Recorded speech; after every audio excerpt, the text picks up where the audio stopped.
The United Nations says its shelter for thousands of displaced Palestinians in Gaza was hit amid intensified fighting in the area. Israel has denied responsibility for the strike in the southern city of Khan Younis and said it is investigating whether Hamas was behind the explosion.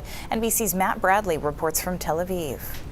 Today, a lot of questions here in Israel and the Palestinian territories about what happened yesterday in Gaza when an UNRWA, or United Nations facility, was attacked. Now, this was a facility that was housing about 30,000 people, almost all of them displaced from elsewhere in the Gaza Strip to Khan Younis, which has now been almost entirely surrounded by the Israeli Defense Forces. Now, we've heard from the United Nations that the building that was struck housed about 800 people, and that there were at least 9 people killed, dozens more were injured, and many expect that those numbers are going to be increasing. Now, the Israelis say they have no responsibility for this strike, and they believe that it was Hamas, an errant attack by Hamas, that destroyed this building and killed those people. The United Nations has pointed the finger at Israel.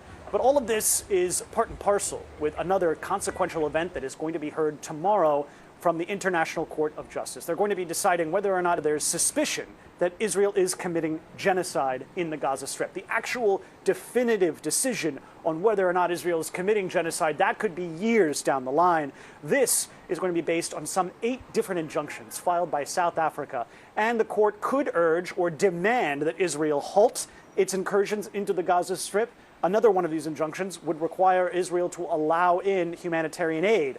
Now, whether or not the Israelis will actually comply with this decision, that's yet to be seen. They've ignored court decisions before, as have other countries. This is the nature of international law. The ICJ has no teeth, no enforcement mechanism to enforce this decision, but it would be consequential, and it would be very, very symbolic, and it would give a lot of diplomatic heft to those who are demanding that Israel impose a complete and final ceasefire in the Gaza Strip.